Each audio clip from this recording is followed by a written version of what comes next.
Welcome to EPL classroom. मैं सचिन अग्रवाल, आपका maths and science mentor. देखिए, हम आज टॉपिक स्टार्ट करने जा रहे हैं क्लास 9th की मैथ का सबसे इंपॉर्टेंट चैप्टर मोशन। अब बेसिकली देखिए, मैंने यहाँ पे चैप्टर 1 इसलिए लिखा है क्योंकि फिजिक्स का ये चैप्टर 1 है। आप अगर एनसीईआरटी में देखेंगे तो हो सकता है चैप्टर कोई भी डिफरेंट होगा, लेकिन फिजिक्स का ये चैप्टर 1 है और सबसे इंपॉर्टेंट चैप्टर है। मैं आपको कुछ इंपॉर्टेंट यहां पे बताऊंगा, कुछ ट्रिक्स, कैसे इस चैप्टर में क्या क्या है उसके बारे में बात करेंगे। ओवरऑल चैप्टर की बात नहीं करेंगे। देखिए, मोशन चैप्टर में आप लोग ऑलरेडी जानते हैं कि what is motion. When a body change its position with time is known as motion. यानी जैसे मैं अभी खड़ा हूं और मैं अगर चलता हूं तो देखिए, मैं चल रहा हूं तो मेरी पोजीशन बार बार चेंज हो रही है, टाइम के अकॉर्डिंग मेरी पोजीशन चेंज हो रही है, इसी को मोशन बोलते हैं। इसमें आप लोग को कोई डाउट नहीं होगा।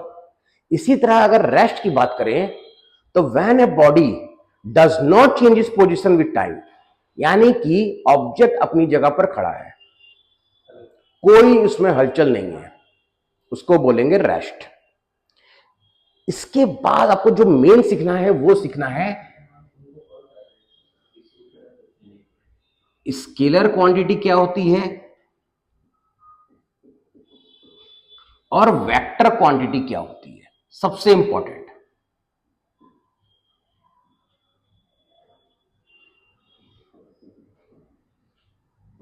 देखिए, scalar quantity it has only magnitude.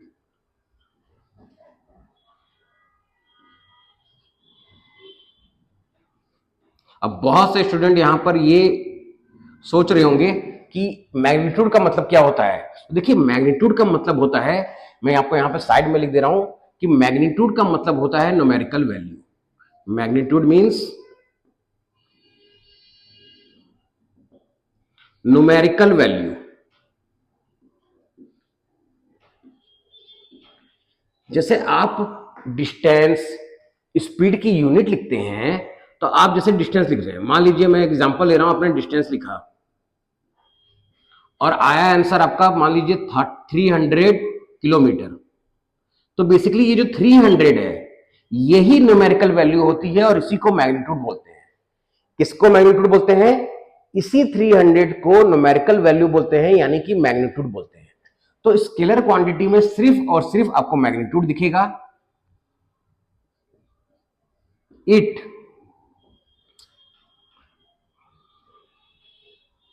It has only magnitude. और वेक्टर क्वांटिटी क्या हो जाएगा? It has both magnitude and direction. It has both magnitude and direction.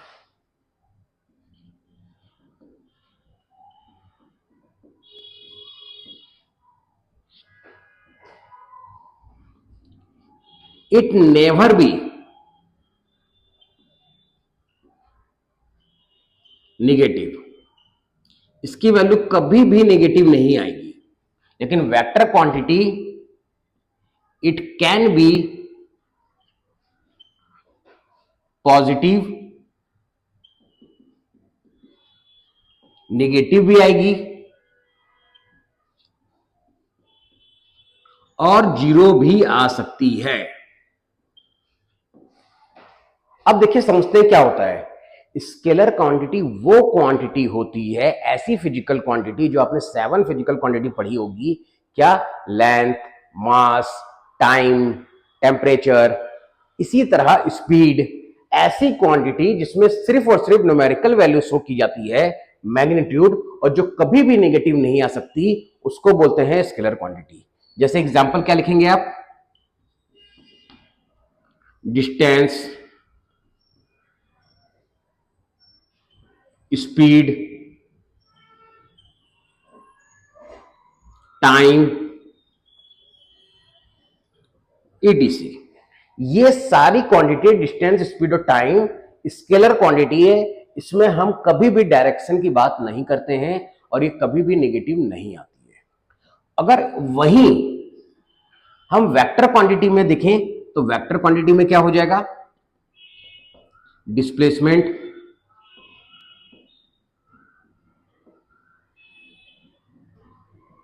Velocity acceleration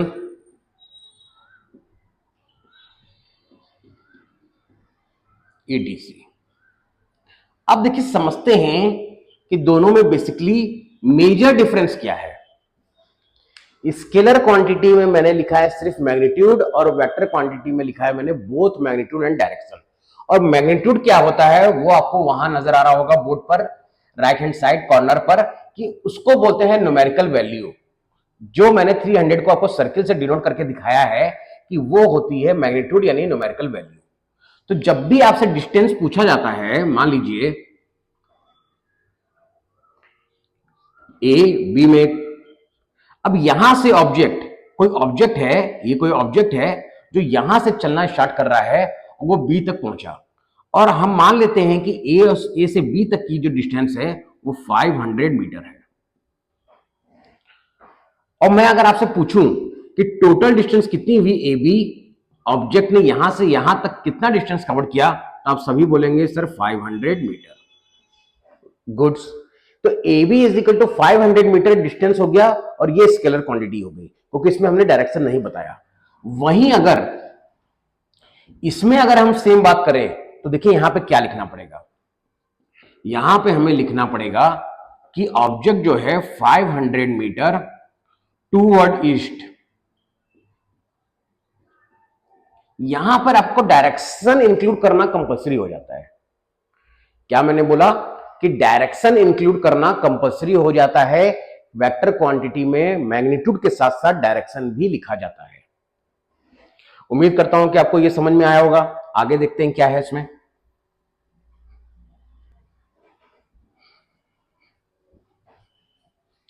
अब देखिए बेसिकली इसमें आपका इस चैप्टर में थ्योरी से ज्यादा न्यूमेरिकल आते हैं।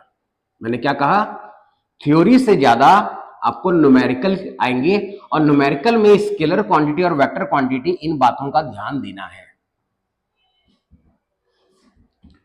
अब देखिए जो जो टॉपिक आपका मेन है वो मैं कवर कर रहा हूं यहां पर, डिस्टेंस और डिस्प्लेसमेंट।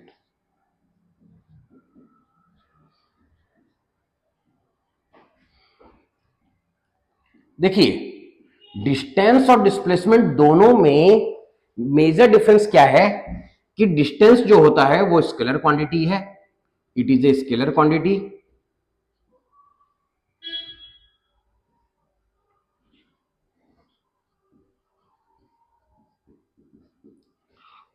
और वहीं डिस्प्लेसमेंट की बात की जाए तो it is a vector quantity.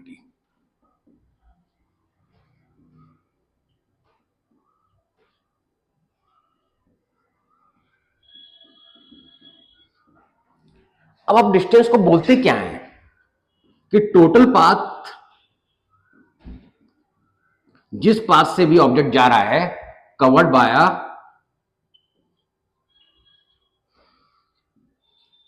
An object, यानी कि टोटल जितना भी पाथ है ऑब्जेक्ट ने कवर किया।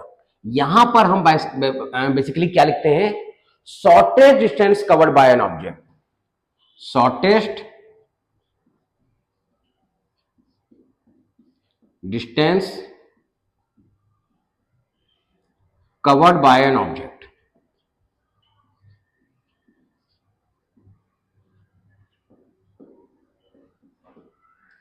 सेम जो डिस्टेंस होगा आपका वो कभी भी निगेटिव नहीं होगा, हमेशा पॉजिटिव आएगा, इट ऑलवेज बी पॉजिटिव।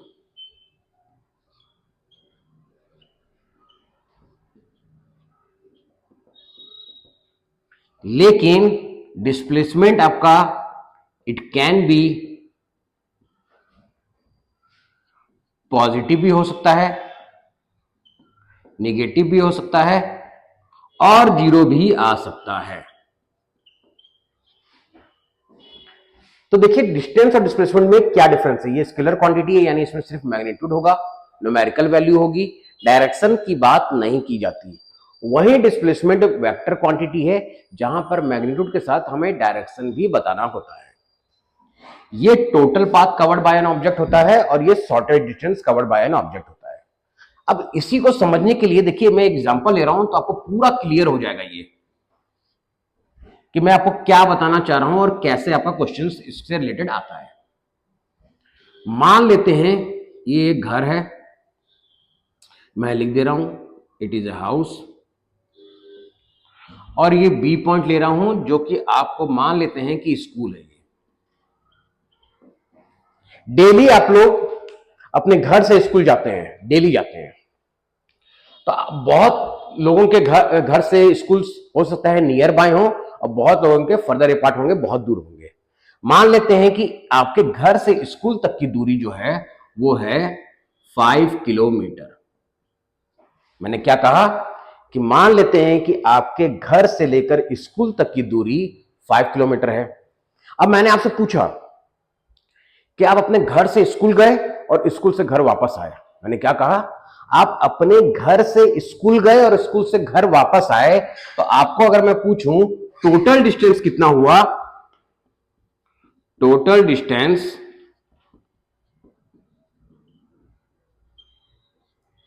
पहले आप कहां से पूरा ए टू बी गए, फिर एंड बी टू ए आए, तो आप सभी बोलेंगे सर वेरी इजी, 5 + 5 कर देंगे 10 किलोमीटर आ जाएगा, क्योंकि इतना ही डिस्टेंस हमने कवर किया। हम क्या किए, हम ए से बी 5 किलोमीटर गए और 5 किलोमीटर आए, 10 किलोमीटर हमने कवर किया। वहीं अगर मैं आपसे डिस्प्लेसमेंट पूछूं देखिए तो क्या हो जाएगा।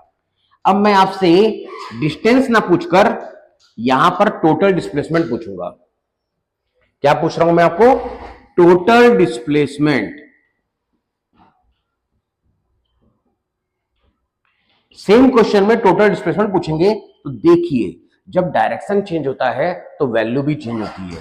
अभी ऑब्जेक्ट इस डायरेक्शन में जा रहा है तो +5 लिखेंगे, फिर इसने अपनी डायरेक्शन चेंज की। अब घर जब आएंगे तो ऐसा नहीं है कि सीधे जा रहे हैं तो सीधे ही वापस आ जाएंगे, आपको मुड़ना तो पड़ेगा ही भाई। हाँ, आप बस से जाएंगे तो बस भी अपना रूट चेंज करते हुए आती है, तो अगर अपोजिट डायरेक्शन में आएंगे तो -5 लिखते हैं, तो 0 किलोमीटर। यानी डिस्प्लेसमेंट कितना आया, 0 किलोमीटर। यानी आप बोलेंगे सर यानी हम तो चले ही नहीं।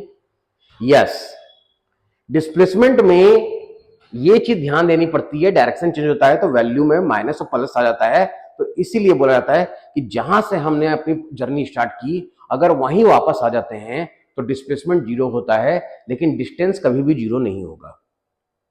डिस्प्लेसमेंट 0 हो सकता है, डिस्टेंस 0 नहीं होगा। देखिए डिस्टेंस तभी होगा जब आप कुछ ना कुछ चलेंगे तो वो पॉजिटिव में आएगा। उम्मीद करता हूं कि आपको ये समझ में आया होगा। देखिए, और इसी के रिगार्डिंग अगर आपको कोई भी डाउट होगा तो कमेंट सेक्शन में जरूर पूछिएगा। Thank you.